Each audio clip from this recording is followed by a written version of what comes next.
할렐루야, 만나서 반갑습니다. 우리 옆 사람과 함께 인사 나누겠습니다. 잘 오셨습니다. 사랑합니다.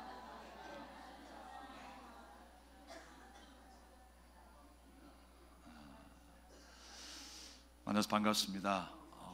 날씨가 많이 춥고 또 미세먼지 때문에 고생이 많으셨는데 얼마나 고통이 많았습니까? 그리고 한 주간의 여러 가지 일들을 또 보시느라고 또 찢기고 상한 마음과 육체, 오늘 또 치유받고 돌아갈 수 있는 은혜의 시간이 되었으면 좋겠습니다. 하나님의 은혜와 평강이 여러분과 함께하기를 주님의 이름으로 축복합니다.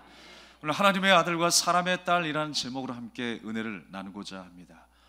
몇 년 전에 뉴스였습니다. 그 미스 코리아 출신이었고요, 영화 배우도 했었고 탤런트도 했었던 최윤영 씨가 있었습니다.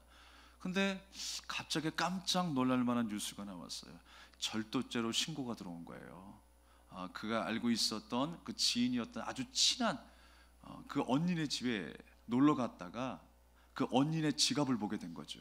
그래서 그 지갑 속에 있는 현금을 훔쳐서 달아나게 되었어요. 얼마였냐면 260만 원의 수표와 현금이었습니다. 그래서 결국은 신고가 들어와가지고 불구속 입건되었어요. 왜 그랬냐라고 했더니 내가 그 순간에 왜 그랬는지 모르겠어요 라고 이야기를 합니다. 많은 사람들이 추정하기를 산후 우울증일 수도 있고 그냥 우울증일 수도 있고 공황장애일 수도 있고 또 가정의 형편이 어려웠기 때문에 사업을 하다가 사업이 잘 되지 않아서 운영상의 문제로 그럴 수도 있었고 또 남편의 어떤 수입이 일정하지 않았기 때문에 생활고에 시달리다가 이런 범행을 저지르게 되었을 것이다. 많은 사람들이 추정을 했습니다. 그러니까 결론은 뭐냐면 충동적으로 범행을 저질렀다는 것이죠.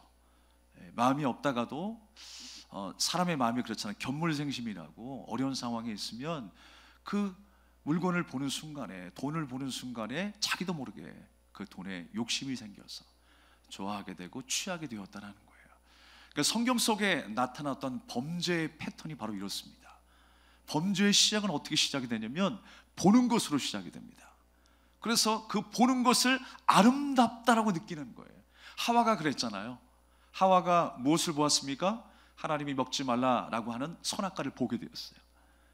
그리고 그 이후에 성경은 어떻게 묘사합니까? 먹음직도 하고 보암직도 했다 그랬어요. 좋아 보이는 거예요. 그리고 어떻게 했습니까? 그것을 따서 먹은 거예요. 취하는 거죠. 보고 좋아하고 취하게 되는 것, 이게 바로 죄의 패턴이라는 거예요. 그런데 오늘 본문의 말씀도 그 패턴을 그대로 따라합니다. 하나님의 아들들이 사람의 딸들의 아름다움을 보고 자기들이 좋아하는 모든 여자를 아내로 삼았다라고 했어요. 처음에는 그냥 봤겠죠. 그런데 그 여자들이 이제 좋아지기 시작하는 거예요. 그 여자들이 좋아지면서 이제 내 사람으로 만들기 시작하는 거예요. 그래서 내 아내로 삼았다라고 하는 것입니다. 여러분, 여자를 바라보고 남자를 바라보는 게 잘못입니까? 남녀가 만나서 결혼하는 것이 잘못입니까? 그런데 오늘 말씀의 제목처럼 하나님의 아들들이 사람들의 딸들을 바라보았다는 거예요. 이게 무슨 말일까요? 하나님의 아들은 하나님의 말씀 가운데 순종하며 따랐던 신앙적인 사람을 말하고 있는 거예요. 하나님을 바라보았던 사람을 말하는 거예요. 그런데 사람의 딸들은 누구냐? 바로 불신앙적인 삶을 살았던 사람들을 말하는 거예요. 가인의 후손들을 말씀하고 있습니다.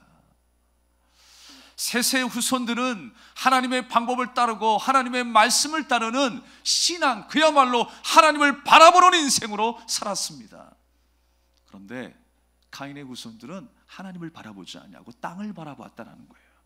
그러면서 점점 3절 말씀에 뭐라고 이야기합니까? 그들이 육신이 됨이라 그랬어요. 육신이 되었다라고 하는 것은 이 세상 사람으로 살았다라고 하는 거예요. 우리는 이 세상에서 살아가지만 하늘을 염원하고 하늘을 소망하는 주님의 자녀인 줄 믿으시길 바랍니다. 우리는 하나님 나라의 백성인 거예요. 주님의 백성으로 우리는 살아야 됩니다. 세상을 등지고 살아가는 것이 아니라 세상 한복판에서 소금으로 녹아져 살아가는 거예요. 작지만 예수 그리스도의 빛을 반사하며 살아갈 수 있는 빛된 존재로 살아야 할 줄로 믿습니다. 빛의 역할은 무엇입니까? 아무리 어두운 방이라 할지라도, 작은 불이라 할지라도 그곳에 들어가게 될 때에 그 어두운 방이 환하게 비춰지게 되어 있어요. 나는 작고 연약하지만 예수 그리스도의 그 삶이, 그 빛이 내게 임하게 되었을 때에 우리의 삶은요 정말 하나님의 그 은혜와 사랑을 끼칠 수 있는 영향력 있는 존재로 살게 될 줄로 믿습니다. 우리가 어떤 것을 보아도 잘 분별할 수 있길 바라고, 하나님이 기뻐하시는 것을 보고 좋아하고 취할 수 있는 저와 여러분 되기를 주님의 이름으로 축원합니다. 여자를 봤다라고 하는 그 자체는 잘못이 아닙니다. 그런데 불신앙적인 모습이 있었음에도 불구하고 좋아하고 취했다라고 하는 것이 문제예요. 하나님이 기뻐하시지 않은 것을 내가 선택했다라고 하는 것이 문제다라고 하는 것입니다. 하나님께서 이스라엘 백성들에게 명령하시기를 가나안 땅에 와서 가나안의 모든 백성들을 진멸하라 라고 말씀하셨죠. 그들과 함께 언약도 맺지 말고 결혼도 하지 말고 불쌍히 여기지도 말고 다 진멸하라 라고 말씀하셨어요. 왜 그럴까요? 유혹 당해서 여호와를 떠나게 하게 될 그 엄청난 일들 때문에, 그들이 데리고 오는 어떤 그 우상신들을 섬길까 봐 하나님께서는 이미 아시고 그들에게 가나안을 진멸하라고 명령하셨던 거예요. 그리고 가나안을 진멸하라 라고 하는 그 속뜻은 어떤 의미가 있습니까? 바로 이스라엘 백성들 가운데 여전히 남아있는 육신의 소욕, 하나님을 부정하고 대적하는 그 원망과 불평의 모든 소욕들을 다 제거하라 라고 하는 의미였어요. 그것이 바로 가나안 민족을 멸절하라 라고 하는 의미였습니다. 그런데 그들은 여전히 하나님 앞에 대적하는 믿음으로 살았어요. 원망과 불평이 가득했습니다. 그리고 하나님의 방식이 아니라 자기 방식대로 살기를 원했어요. 가나안 땅에서 그들이 생활하면서 이제 정착 생활을 하게 되죠. 농사를 지으면서 이제까지는 양무리를 이끌고 여기저기 풀을 뜯어먹이며 살아갔던 그들의 일상이었지만 이제는 가나안 땅에서 정착하며 살아가는 인생이 되었어요. 그러다 보니까 가나안 농민들의 삶을 보게 됩니다. 가나안 농민들이 주신으로 섬겼던 그 신이 누굽니까? 바알 신이었어요.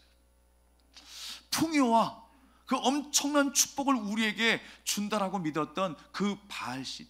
아, 바알을 섬겨야 우리가 축복받는다, 바알을 섬겨야 우리가 풍요로울 수 있다 라고 믿었던 그들의 모습을 보기 시작했어요. 근데 현혹되기 시작합니다. 야, 하나님을 믿지도 않는데 저렇게 잘 사네, 하나님을 믿지도 않는데 저렇게 건장하네, 네피림처럼. 또 바알의 아내가 누굽니까? 아세라. 다 존재하지도 않는 건데 사람들이 만들어서 그렇게 섬기고 있는 거예요. 다산의 신 아세라. 야, 그렇지, 양이 새끼를 잘 낳고 염소가 새끼를 잘 낳고 낳고 또 낳는구나. 야, 사람도 자손을 이렇게 번성하게 낳게 되는구나. 다 이것이 아세라 신 덕분이야 라고 믿었던 가나안을 바라보면서 이스라엘 백성들이 영향을 받기 시작한 거예요. 야, 우리도 저렇게 번창했으면 좋겠다, 우리도 저렇게 성공했으면 좋겠다. 오늘날 우리의 모습이 아닙니까? 하나님을 믿지 않은 세상 사람을 바라보면서도 우리가 부러워하는 이유가 뭐예요? 단지 그런 부분 때문이 아닙니까? 사실 여러분, 우리가 감사해야 할 조건이 더 많은데도 불구하고 우리는 감사의 복을 세어보질 않아요. 받은 복을 세어보아라 생각하지 않는 거예요. 우리가 생각해보면요 정말 감사할 것이 너무나 많습니다. 그런데 우리가 세상 사람을 보고 부러워한다는 게 말이 안 되는 거예요.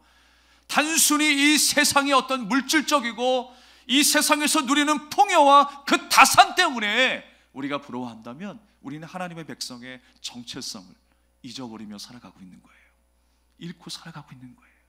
그런데 이스라엘 백성들이 가나안 민족을 보면서 야, 좋겠다 부러워하면서 그들을 닮아가기 시작했어요. 그러면서 그들이 섬겼던 바알을 섬기기 시작했어요. 아세라 신을 섬기기 시작했어요. 하나님을 섬기면서도 세상을 섬기면서 아래 위로 바라보면서 살아가는 거예요. 사랑하는 여러분, 우리는 하나님만 앙망해야 하는 존재입니다. 신앙이 뭐라고 그랬어요? 하나님을 바라보는 거예요. 신을 바라보는 거예요. 믿고 바라보는 거예요. 근데 우리가 믿는다 하면서도 자꾸만 내가 원하는 쪽으로 우리의 시각을 돌려버리잖아요. 자꾸만 땅으로 우리의 마음과 시선이 향해버리잖아요. 아무리 바알의 신이 세상의 그 어떤 것이 우리에게 매력적으로 보일지라도 여러분, 그 어떤 것도 나를 구원할 수 없어요. 나를 행복하게 만들어줄 수 없어요. 오직 우리의 생명의 그런 되신 전능하신 하나님을 바라보는 우리가 되기를 주님의 이름으로 축복합니다. 그래서 이스라엘 백성들이 가나안 사람을 보니까 하나님을 섬기지 않은데도 불구하고 잘 살았어요. 여러분, 잘 산다는 게 어떤 의미입니까? 정말 우리는 하나님 안에 있을 때에 잘 살 수 있습니다. 아무리 소출이 풍성하고 가축들이 새끼를 많이 낳고 자녀를 많이 낳고 잘생기고 키도 크고 네피림처럼 건정하다 할지언정, 여러분, 하나님 없는 그 세상은 지옥 같은 인생인 거예요. 성경에서 우리에게 표현하는 지옥에 대해서 많은 것들을 이야기합니다만 가장 핵심적인 한 가지는 뭐냐면 그곳에 하나님이 안 계시는 거예요. 그게 지옥이라는 거예요. 하나님이 떠나서 계시지 않는 것, 말씀이 없어서 기근인 것, 말씀이 없어서 양식이 없고 주님이 되는 것, 그것이 바로 지옥의 상태라는 거예요. 사랑하는 여러분, 우리가 평가하고 우리가 만드는 이 세상이 아니라 하나님이 정해 주시고 하나님이 말씀하신 그 세상을 우리가 살아야 하지 않겠습니까? 주님과 더불어 먹고 마시며 주님과 함께 동행하는 우리의 삶이 되어야 할 줄로 믿습니다. 교회 안에서도요, 참 이렇게 불신앙적이고 이 미신적인 신앙을 우리가 갖고 살아갈 때가 얼마나 많은지 몰라요. 교회 안에도요, 우리 한국 전통의 샤머니즘, 불교, 또 유교, 여러 가지 사상들이요 다 들어와 있어요. 그러다 보니까 온전히 하나님의 말씀이 기초가 되어서 신앙생활을 해야 되는데 그 미신적인 요소가 여전히 남아 있어서 그 방법대로 하나님을 섬긴다라는 거예요. 이스라엘 백성들처럼. 그 한 가지가 무엇입니까? 말만 앞세운다라는 거예요. 하나님의 말씀을 앞세운다라는 게 맞는 건데 말만 앞세운다라는 것은 무슨 말입니까? 이것은 다른 말로 우리가 환원하면 내가 제일 능력이 있는 사람이다, 신령한 사람이다 라고 생각한다라는 거예요. 내가 제일 잘난 사람이고 내가 제일 능력 있는 사람이고 내가 제일 좋은 은사를 받은 사람이고. 여러분, 교회 안에서 능력 대결 할 일이 있습니까? 교회는요, 능력 대결하는 게 아니에요. 그래서 여러분, 우리는 어떤 사람도 무당이 될 수 없고 어떤 사람도 점쟁이가 될 수 없어요. 내가 신령한 것도 아니고 저 사람이 신령한 것도 아니에요. 신령하신 분은 오직 살아계신 하나님 한 분뿐입니다. 우리는 그저 주님이 주신 은혜에 감사하고 그 말씀 앞에 순종하고 그 은혜를 찬양하는 인생이야말로 가장 하나님이 기뻐하시는 인생이라고 하는 것을 기억하면서 우리 마음속에, 우리의 삶 속에 항상 나타나야 되는 것은 순종의 열매밖에 없음을 기억하시기 바랍니다. 내가 본 것이 100이 아니죠. 내가 듣고 있는 것이 100이 아니에요. 하나님께서 우리에게 감동을 주실 수도 있어요. 사탄도 우리에게 감동을 줄 수 있어요. 역사할 수 있습니다. 그래서 내가 본 것을 100으로 착각하게 되면 큰 문제가 발생하게 되는 거예요. 사랑하는 여러분, 무언가를 말씀하기 위해서 하나님께서 깨닫게 하시고 우리를 선지자로 세우셔서 뭔가 새로운 말씀을 우리에게 주신 게 아니에요. 이미 주님께서는 완전한 말씀을 우리에게 주셨고 예수 그리스도라고 하는 그 완전한 열매의 성취를 우리에게 보여주셨어요. 우리가 기초해야 될 것은 내가 받은 게 아니라 하나님께서 우리에게 주신 이 말씀에 있다는 것입니다. 그래서 항상 우리는요, 하나님의 일인지 세상의 일인지 분별하고 구별해서 생각을 해야 돼요. 내가 본 것이 100이 아니라 하나님께서 그 감동과 그 은혜를 주셨을 때 우리는 다시 한번 하나님 앞에 납작 엎드려야 한다는 사실이에요. 기도로 시작해야 한다는 사실이에요. 우리가 어떤 일들을 결정할 때도 그렇지만 어떤 일들, 어떤 사건을 만나더라도 우리는 항상 하나님 앞에 엎드려져야 하는 것입니다. 내가 보고 들은 것을 내가 판단하고 평가해서는 안 된다는 거예요. 그래서 항상 내가 신령하다라고 하는 생각을 버려야 합니다. 또 한 가지 어떤 생각들이 있습니까? 두려움과 정죄감이 교회 안에 있어요. 그래서 우리가 항상 신앙생활할 때 어떤 그 마음이 있냐면 공포감이 있어요. 공포감.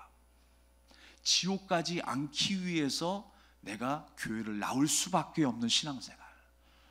여러분, 그래서 나오셨습니까? 아니죠. 대답이 없으시네요.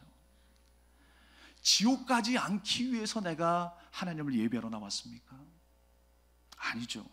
여러분, 우리가 주님 앞에 나온 것은 거룩한 두려움 때문이에요. 수동적인 신앙생활이 아니라 능동적인 신앙생활을 하게끔 주님께서 역사하셨어요. 그게 무슨 말씀이냐면 성령께서 내게 임하셔서 주님의 영광이 우리 가운데 나타나셨기 때문에 그 감격과 기쁨을 우리가 아는 거예요. 이것이 우리 인생에 가장 우선되어야 하고 가장 중요한 문제임을 알기 때문에 주님 앞에 나온 거예요. 할렐루야. 그래서 여러분, 이 자리에 나와서도 우리의 마음이 하나님을 향하고 있어야 돼요. 이 자리에 나왔는데도 불구하고 그 감격과 기쁨이 없다면 우리는 다시 한번 주님 앞에 기도하는 마음으로 이 자리에 있어야 돼요. 하나님, 주님의 은혜를 사모하는 마음을 주시옵소서. 남들이 저렇게 기뻐하며 기뻐 뛰며 소리 높여서 손을 들고 하나님을 찬양하는데, 여러분, 하나님, 저게 어떤 의미입니까? 무슨 마음입니까? 저에게도 알게 하옵소서. 이렇게 사모하는 마음으로 나가면 하나님께서 은혜를 부어주실 줄로 믿습니다. 수동적인 삶이 아니라 능동적인 삶이 되어야 돼요. 하나님께서 그렇게 인도하셨어요. 성령이 내게 임하셨기 때문에 그것이 가능하게 된 것입니다. 그래서 내가 지옥 가지 않기 위해서 그 두려움 때문에, 공포감 때문에 하나님 앞에 나와서 형식적으로 예배하는 것이 아니라 우리의 마음속에 기쁨이 찾아왔기 때문에, 살아계신 하나님을 만난 그 감격이 가득하기 때문에 하나님을 예배하는 것인 줄로 믿습니다. 주님을 만나고 돌아가십시오. 우리 예수님 만나야 되는 거예요. 예수님으로 가득한 인생은 자유할 수 있고요, 우리의 연약한 삶 속에 고난의 그 터널을 통과하는 그 순간에도 우리는 담대할 수가 있어요. 그래서 우리 안에 예수님으로 가득하지 않기 때문에 문제가 발생하는 거예요. 두려움이 발생하는 것이고요, 분쟁이 발생하는 것이고요, 미래에 대한 염려가 발생하는 거예요. 우리는 예수님 안에서 그 예수님의 은혜로 가득해야 우리는 강하고 담대한 생활을 하게 될 줄로 믿습니다. 또 교회 안에 어떤 미신적인 문화가 있냐면요, 어거지가 많다라는 거예요. 어거지가. 이게 무슨 말이냐, 신앙생활이 그렇습니다. 우리의 생각과 계산과 모든 때를 초월하는 것이 우리 신앙생활 아니겠어요? 안 되는 것을 되게 하는 것이 하나님의 역사이잖아요. 초월하는 역사가 하나님의 역사이지만 결코 교회 안의 모든 일들이요 몰상식하지는 않다는 거예요. 상식적이어야 되고요, 질서가 있어야 되고요, 이해가 돼야 되고요, 설득이 돼야 돼요. 그래서 하나님의 역사는 몰상식한 역사가 아니에요. 그런데도 불구하고 우리는 어거지가 많다라는 거예요. 어느 때는 질서를 무시할 때도 있어요. 또 사회생활에 필요한 덕목을 지키는 것도 중요한 일인데 그런 것 다 생각하지 않고 나는 기도만 하면 돼 라고 생각하는 사람들도 있어요. 그거는요, 은혜를 너무 값어치 없게 만드는 행위인 것입니다. 여러분, 은혜가 무엇입니까? 은혜가 얼마나 귀한 것입니까? 내 힘으로 만들 수 없는 게 은혜 아니겠어요? 내 뜻대로 할 수 없을 때 주님의 은혜가 다가오셔서 내가 하나님 나라의 백성이 된 거 아니겠어요? 생명의 부양자가 된 것 아니겠습니까? 그런데 은혜를 너무 값어치 없게 생각할 때가 있습니다. 은혜대로 해. 참 좋은 말 같은데 값싸게 느껴질 때가 있어요. 뭘 그렇게 복잡하게 생각해? 은혜대로 해. 대충이란 말 같아요. 저는 그렇게밖에 안 느껴질 것 같아요. 그러나 여러분, 은혜라고 하는 것은 무엇입니까? 긍휼과 자비와 섬김의 자세로 한다라는 것을 은혜대로 한다라고 표현하는 것입니다. 주님의 마음으로 하는 거예요. 감사하는 마음으로, 감격의 마음으로 내가 감당하는 것, 그것이 바로 은혜대로 하는 일인 줄 믿으시길 바랍니다. 또 나머지 여러 가지 일들이 있습니다. 외적인 축복을 강조하는 것, 신기한 것을 좋아하는 것. 그래서 우리가 신앙을 신기한 것으로만 자꾸만 아는 것은요, 아직 그 신앙이 미성숙한 단계에 있다는 거예요. 신기한 것 때문에 우리 가슴이 뜨거워진다면 아직 어린아이의 심령이 있는 거예요. 우리는요, 하나님 아버지의 마음이 무엇인가를 점점 알아가는 것이죠. 사춘기 시절에 소년 소녀의 마음은 어떻습니까? 엄마가 아무리 잘해줘도, 아빠가 아무리 잘해줘도 뭐라고 이야기해요? 아빠는 내 마음 몰라, 엄마는 내 마음 몰라 해. 내가 지금 어떻게 생각하는 줄 알아? 내가 지금 어떤 고민에 빠져 있는 줄 알아? 왜 모르시겠어요? 아빠 엄마가 왜 모르시겠어요? 그 상황과 그 생활을 뻔히 다 쳐다보고 있죠. 그럼에도 불구하고 아무리 잘해줘도 결정적인 어떤 부딪히는 일들이 있을 때 하소연을 합니다. 엄마는 내 마음 몰라, 아빠는 내 마음 몰라. 그러나 여러분, 성숙한 사람은요 아빠 엄마의 마음을 더 깊이 알게 되는 것이죠. 우리 하나님 아버지의 마음을 더 깊이 알아갈 수 있길 바랍니다. 또 한 가지는요, 교회 안에 엉뚱한 특권의식이 있다는 거예요. 그래서 앞선 사람들을 바라보면 인정하기가 너무나 배 아프다라는 거예요. 제가 예전에도 말씀드렸죠. 사촌이 땅을 사면 배가 아프다 그랬어요. 왜 배가 아프다 그랬습니까? 나도 거기 가가지고 볼일을 봐가지고 거름을 주면 그 땅의 모든 곡식이 잘 자라나니까. 다 밭농사하고 벼농사하는 일 아니겠습니까? 그러니까 땅을 사면 배가 아픈 게, 지금 사촌이 땅을 샀네, 좋은 일이야, 나도 뭐 좋은 일 할 게 없을까? 갑자기 배가 아픈 거예요. 근데 우리는 항상 이런 말들조차 왜곡하면서, 사촌이 땅을 샀어? 아이고 배 아파, 억울하다, 나는 이게 뭐야, 자신의 삶을 한탄하면서 오히려 더 그 사촌을 축복하기보다 더 미워하는 일들이 있잖아요. 사랑하는 여러분, 누가 앞서가거든 박수치며 우리가 응원합시다.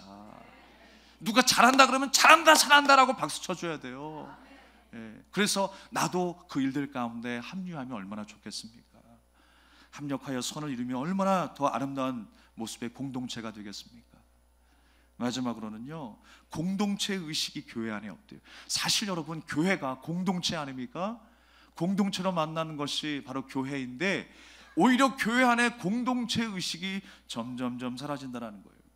그 대신 생기는 마음은 이기주의, 무책임한 마음들이 우리 안에 가득하다라고 하는 것입니다. 그렇다면 여러분, 세상의 어떤 동호회와 교회 공동체가 뭐가 다르겠어요? 세상의 자기 이익과 자기 만족을 위해서 모이는 그 모임과 교회의 모임이 뭐가 다르겠습니까? 별반 다를 바가 없어요. 그러니까 교회 안에도 이런 미신적인 모습들, 하나님을 섬기는 방식이 아니라 세상에서 우리가 생각하고 말하는 방식이 그대로 여전히 들어와 있다는 거예요. 우리는 빨리 잊고 주님을 바라봐야 합니다. 다시 한번 주님께서 기뻐하시는 그 모습으로 하나님의 말씀에 귀 기울이는 저와 여러분 되기를 주님의 이름으로 축복합니다. 11절 말씀에 보니까 하나님은 이제 이 땅의 죄가 관영한 모습을 보시면서 심판하실 것을 작정하셨어요. 그러면서 계속 말씀하시는 것 하나가 뭐냐면 땅을 얘기해요. 총 쏘는 게 아니고요, 이 땅이 지금 타락했다는 것입니다. 11절 이하에 보게 되면요, 그때에 온 땅이 하나님 앞에 부패하여 포악함이 땅에 가득한지라. 하나님이 보신즉 땅이 부패하였으니 이는 땅에서 모든 혈육 있는 자의 행위가 부패함이었더라 그랬어요. 땅이란 말이 여러 번 나옵니다. 부패했다라는 것은 무엇입니까? 신령한 것에는 관심이 없고 세상적인 것에만 관심이 있다라는 거예요. 우리가 하나님 앞에 범죄했다라고 하는 것은 세상의 어떤 윤리와 도덕을 이야기할 수도 있겠지만, 하나님의 말씀과 하나님의 뜻에는 관심 없고 내가 원하는 모든 것에 관심을 갖고 이 땅에 관심을 가지고 살아가는 것, 그것이 바로 하나님 앞에 큰 범죄의 행위라고 하는 것입니다.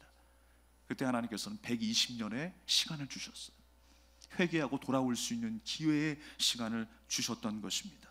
이 말씀을 선포하신 순간부터 홍수까지의 그 120년의 그 시간을 하나님은 기다리셨다라고 하는 거예요. 그런데 세상의 많은 사람들은 여전히 자기의 욕망과 쾌락을 위해서 땅을 바라보며 살아가고 있었다는 거예요. 여러분, 신데렐라 이야기를 아시죠? 우리가 신데렐라의 이야기를 보면, 그 원작을 보면요, 우리가 익히 알고 있었던 신데렐라의 이야기와 좀 다릅니다.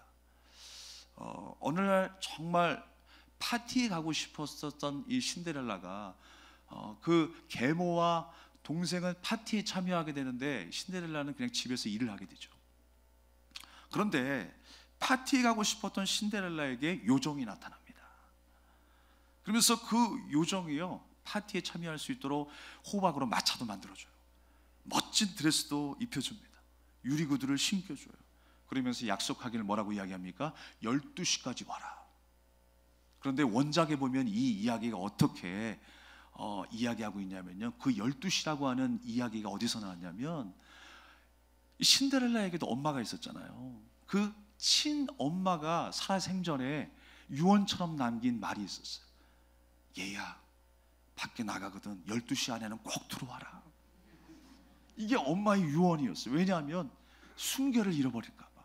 그래서 정말 깨끗하게 그리고 빨리 걱정이 되니까 12시 안으로는 빨리 들어와라 라고 하는 거예요. 그래서 12시라고 하는 말이 생긴 거예요. 그리고 이제 파티를 벌이면서 그 왕자님이 신데렐라에게 반하죠. 그래서 한참 춤을 추다가 12시 딱 시간이 되니까 신데렐라가 황급히 그 자리를 떠나게 됩니다. 그리고 집으로 돌아가는 과정에 있어서 어떤 일이 벌어져요? 유리구두 하나를 흘리고 가죠. 근데 왕자가 그걸 발견한 거예요. 그래서 그 마을에 이 유리구두의 주인이 누구인가를 찾다가 신데렐라 가정을 발견하게 된 거죠. 그 집에 도착하게 되었어요. 그랬더니 이 신데렐라 엄마 계모가 먼저 그 구두는 내 거다, 내 거다라고 하면서 자기가 신겠다고 난린 거예요. 신발이 맞습니까? 안 맞습니다. 그런데 그 원작에는 어떻게 표현이 되냐면 그 신발을 신기 위해서 엄마가 발가락을 잘라버립니다. 피가 철철 흐르는 거예요. 너무 심각하게 받아들이시네요. 발가락을 잘라가지고 신발을 신으니까 피가 철철 흐르는 모습을 그 왕자님이 본 거예요. 넌 아니다, 속였다라는 걸 알았어요. 그리고 그 밑에 동생, 그 딸이 그 신발은 제 겁니다 왕자님. 그래서 신으려고 하니까 맞아요? 안 맞아요. 그래서 발 뒤꿈치를 잘라버립니다. 이제는 또 피가 철철 흐르니까 너도 속였구나, 너도 아니다.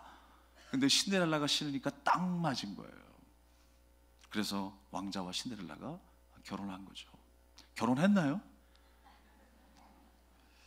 사랑하는 여러분, 세상은요 이 땅에 어떤 것들을 더 얻기 위해서, 그 자리에 더 오르기 위해서 사람들이 싸우고 정말 열심히 달려가는 세상입니다. 약육강식의 사회입니다. 본문에 나타난 부패한 어떤 행위라고 하는 것, 그것은 무엇입니까? 이 행위는 길, 방법을 의미하는 말씀이에요. 그 행위가 부패하였다, 하나님 앞에 행위가 부패하였다라고 하는 것은 하나님을 섬기기는 섬겼는데 그 섬기는 방식이 타락하고 부패했다라는 거예요. 하나님이 원하시는 방법이 아니었다라는 거예요. 가인의 제사와 별반 다르지 않았다라는 것입니다. 하나님께서 그 제사를 받으셨습니까? 안 받으셨습니까? 안 받으셨어요. 그 제사 자체는 옳았지만, 그 제사를 하나님 앞에 올렸지만 그 제사를 하나님께서 기뻐하시지 않았다라고 하는 것입니다. 그들의 행위가 있었지만 그들의 행위가 하나님이 보시기에는 옳지 못했다라고 하는 것입니다. 사랑하는 여러분, 오늘 그 말씀 속에 당시의 땅에는 네피림이 있었다라고 말씀하고 있어요. 땅의 족속을 대표하는 그 사람 중에 한 사람을 네피림이라고 지금 표현하고 있어요. 네피림은 어떻다고 그랬습니까? 4절 하반절 말씀에 그들은 용사라 고대의 명성에 있는 사람들이었다라고 말씀하고 있습니다. 덩치가 매우 큰 사람, 자기 힘을 과시하는 사람이었어요. 즉 용사였고 명성이 있는 사람들이었어요. 하나님을 믿지 아니하는 수많은 사람들은 어느새 용사가 되어 있어요. 명사가 되어 있어요. 이 땅을 살아가는 많은 사람들 가운데도 하나님 믿지 않음에도 불구하고 자기가 용사라고, 자기가 명사라고 떠들어대면서 목에 힘주고 어깨에 힘주는 사람들이 얼마나 많이 있습니까? 그런데 결국은 어떻게 되는 거예요? 정복당하는 거예요. 망하게 되는 거예요. 하나님께서 일시적으로 그들을 도구로 쓰셨다가 결국 악인들은 망하게 되어 있는 것입니다. 우리는 이 세상의 힘으로 살아가는 존재가 아니라 하나님께서 주시는 그 은혜의 힘으로 살아가는 존재라는 것을 말씀하고 있어요. 죄의 힘은 나날이 거세질 것입니다. 우리가 보기에 정말 감당할 수 없을 만큼 그 죄의 파워가 강력하게 우리 앞에 놓여 있을 거예요. 마치 네피림처럼. 그러나 여러분, 그 모든 힘은 멸망하게 될 것입니다. 우리는 이 세상의 힘으로 살아가는 존재가 아니라 하나님의 은혜의 힘에 살아가는 존재임을 기억해야 할 줄로 믿습니다. 그랬더니 하나님께서 이 세상을 바라보시고 한탄하셨대요. 실망하신 게 아니라 몹시 슬퍼하신 거예요. 이 히브리 문학에서는요, 이 속에 있는 이야기들을 구체적으로 이렇게 표현하는 것을 즐겨 말을 했대요. 그래서 이 한탄했다라고 하는 것은 속에 있는 슬픈 감정들을 드러낸 거예요. 그들의 모습을 보면서 내 자녀인데, 내 백성인데 타락하고 부패하는 그 모습을 보면서, 온전히 예배하지 못하는 그 모습을 보면서 몹시 슬퍼하고 있다라고 하는 것입니다. 사랑하는 여러분, 모든 인간이 죄로 인해 멸망받을 수밖에 없는 안타까운 상황에 놓여 있다는 것을 구체적으로 표현하고 있는 거예요. 그러나 여러분, 여기서 끝나지 않았습니다. 하나님의 대반전의 역사가 일어났어요. 오늘 마지막 말씀에 그러나 노아는 여호와께 은혜를 입었더라 라고 말씀했어요. 아담 이후로, 또 셋 이후로, 또 누굽니까? 야렛, 에녹, 또 노아 이르기까지 하나님께서 생명의 부양자들을 남기셔서 그 생명이 이어가게 하셨어요. 이 세상이 다 멸절되어야 했지만 하나님께서 노아를 통해서 은혜를 베푸시고 이 땅에 살게 하신 거예요. 그것이 무엇입니까? 정말 우리가 살게 된 것이 오직 하나님의 은혜라고 하는 것을 말씀해 주고 있어요. 여호와께 은혜를 입었더라. 우리 인생은 하나님 앞에 은혜를 입은 인생입니다. 하나님께서 은혜를 베푸셔서 오늘 이 시간도 우리가 하나님을 경배하고 찬양할 수 있게 된 것, 얼마나 감사한 일입니까? 하나님께서는 이스라엘을 심판하시면서 오직 은혜를 붙들라 라고 말씀하시는 거예요. 우리에게 이미 가능성은 끝났고 단 한 가지 길이 있는데 하나님의 은혜를 붙드는 길이다 라고 지금 이스라엘 백성들에게 말씀하시는 거예요. 여러분, 이 모세오경을 언제 주셨습니까? 이 모세오경을 언제 주셨어요? 출애굽한 이스라엘 백성들에게 주신 말씀 아니에요. 모세가 써서 하나님의 감동을 받아서 지금 제대로 서 있지 아니하는 이스라엘 백성들에게 주신 말씀 아닙니까? 바로 우리에게도 주시는 말씀인 줄 믿습니다. 단순히 그냥 고대의 어떤 창조 신화가 아니에요. 현실 가운데에 우리에게 주시는 하나님의 말씀이라는 거예요. 우리가 살아가기에 행복할 수 있고 제대로 설 수 있고 바른 길로 갈 수 있는 그 생명력 있는 하나님의 말씀을 오늘 우리에게도 주셨다라고 하는 것입니다. 그러니까 결론은 뭐예요? 오직 주님의 은혜에 붙들고 살아라 라고 하는 거예요. 세상의 힘이 아니라 하나님을 바라볼 수 있는 하나님의 말씀에, 그 말씀의 길을 따라갈 수 있는 그 말씀에 귀 기울이는 삶을 살아라 라고 말씀하시는 것입니다. 제가 2019년도 말씀을 여호수아 1장 8절 말씀을 받았어요.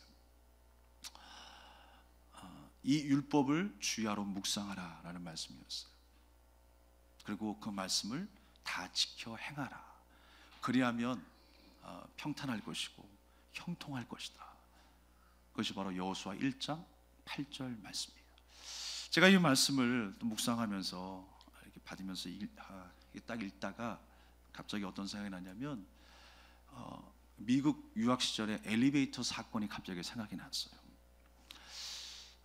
예배를 드리고 이제 나오는데 그 엘리베이터를 타고 항상 이제 그 유모차를 끌고, 이제 애들이 이제 어렸기 때문에 유모차를 끌고 들어가고 나오고를 반복했었거든요.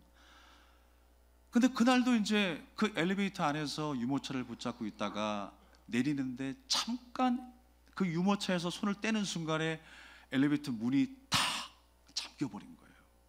아무리 스위치를 눌러도 열리지가 않는 거예요.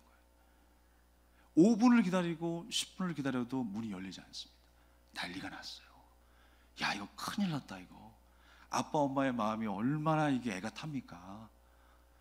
유진이 서진이가 엘리베이터 안에서 갇혀 있으니까. 그래서 막 전사님들이 막 전화해주고, 그러니까 우리나라는 119지만 거기는 이제 911이더라고요. 911에 전화해가지고 빨리 출동해달라고 막 난리가 났어요. 그리고 애기는 막 울기 시작하고. 그런데 제가 놀라는 것은요, 그때 엄마의 힘이 이렇게 강한 것이구나 라는 것을 다시 한번 깨달았어요.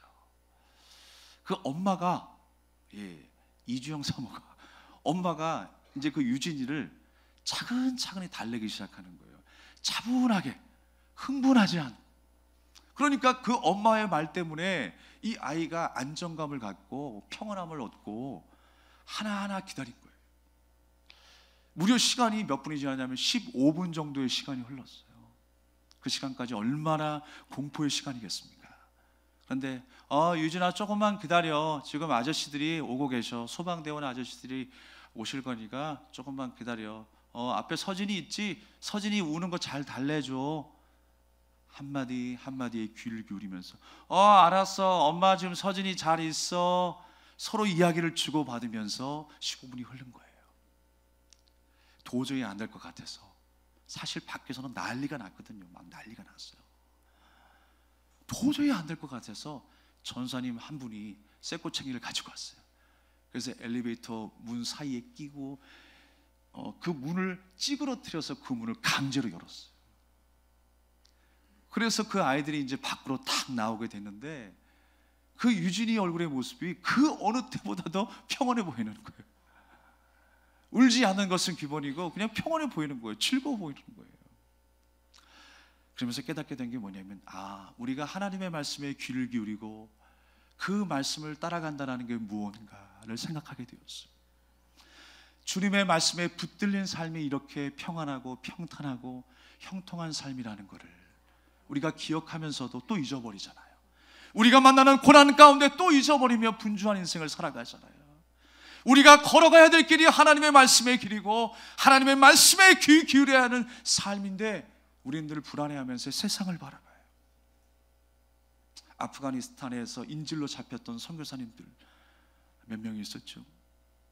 그들이 인질로 잡혀 있다가 석방되어 가지고 우리나라에 귀국했었을 때에 병원의 의사들과 함께 만나서 상담을 했어요. 근데 그 교회 목사님께서 이제 간증을 해주시는데 뭐라고 말씀하시냐면, 그들의 지금 심리 상태가 우리가 생각할 때는요, 막 우울증 아니면 막 공포감에 시달려서 트라우마에 시달려 가지고 죽을 지경에 이르렀겠다라고 생각했는데 그게 아니라는 거예요. 그들의 심리 상태가 의사들이 말하기를 마치 소풍 갔다 온 사람의 마음처럼 평안했다라고 하는 거예요. 그들이 모여서 기도하고 매일 예배하고 하나님 찾고, 어떤 한 사람은 끌려가서 사형을 집행하는 그 순간에도 하나님 앞에 기도하고 중보기도 하고, 근데 하나님께서 평안한 마음을 그들에게 주신 거예요. 이 세상이 흉내낼 수 없는 그 엄청난 그 평안을 그들에게 허락해 주셔서 그들은 담대히 이길 수 있었다라고 간증합니다. 사랑하는 여러분, 우리가 누구의 말에 귀를 기울이며 살아야 할까요? 하나님의 말씀에 귀를 기울여야 할 줄로 믿습니다. 그곳에 평안함이 있고 그곳에 기쁨이 있어요. 하나님의 아들들과 사람의 딸, 우리는 하나님의 아들들과 딸들입니다. 주님의 말씀의 양식을 먹고 살아가는 존재입니다. 우리는 이 세상에서 담대하게 승리할 수 있어요. 주님 때문에 승리할 수가 있는 거예요. 주님이 우리를 하나님의 자녀로 삼아주셨고 우리를 보호하시고 지금도 운행하고 계신 줄 믿으시길 바랍니다. 하나님의 아들로 하나님의 딸들로 사시며 승리하는 한 주가 되시기를 주님의 이름으로 축복합니다. 우리 함께 찬양을 드리며 기도하겠습니다.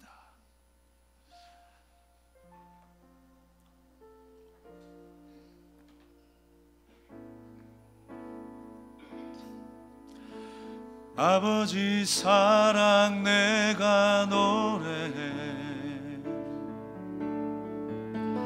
아버지 은혜 내가 노래해, 그 사랑 변함없으시 거짓 없으시 성실하신 그 사랑, 상한 갈대 꺾지 않으시는, 꺼져가는 등불 끄지 않는 그 사랑 변함없으시 거짓 없으시 성실하신 그 사랑,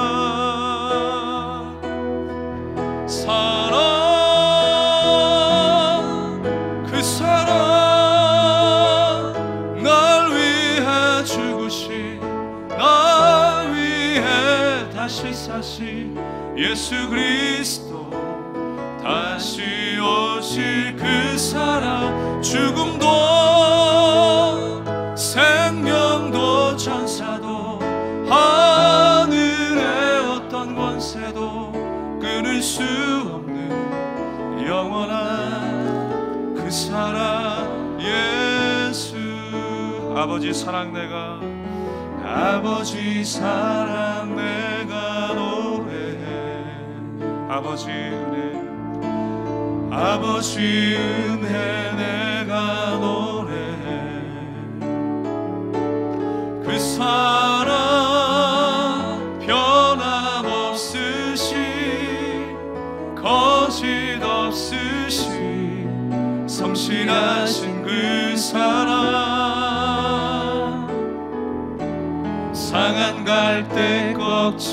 않으시는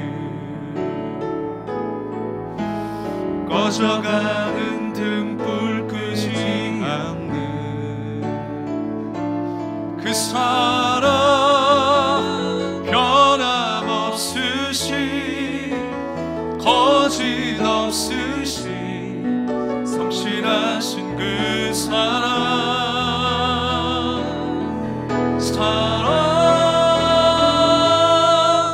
그 사랑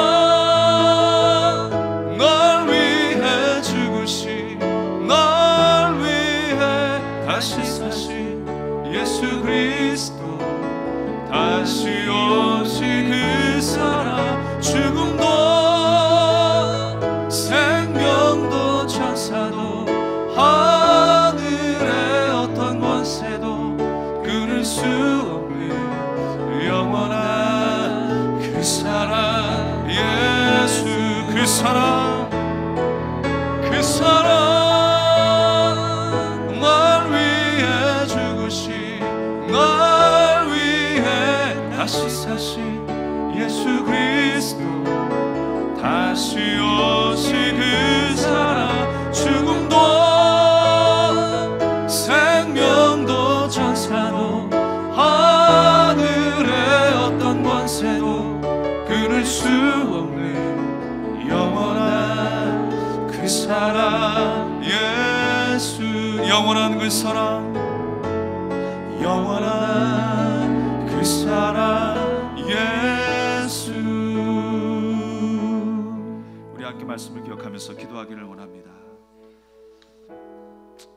하나님, 내가 눈으로 보고 좋아하고 취했던 것이 무엇입니까? 하나님의 은혜를 내 가슴에 취할 수 있는 삶이 되게 하옵소서. 이 땅에 썩어질 것을 바라보며 그것이 나의 소중한 가치라고 여기며 내 가슴에 품고 있진 않았습니까? 그것을 나의 주인으로 섬기진 않았습니까? 나의 영적인 아내로 삼진 않았습니까? 주님, 주님의 은혜 아니면 나도 없음을 기억하게 해주시옵소서. 우리가 날마다 하늘을 소망하고 하나님 나라 백성으로 살아가는 주님의 말씀에 귀 기울이고 주님의 말씀 안에 평안함과 기쁨을 회복할 수 있는 주님의 자녀의 삶을 살아가게 하여 주시옵소서. 우리 함께 기도하겠습니다. 사랑하는 하나님 아버지, 은혜를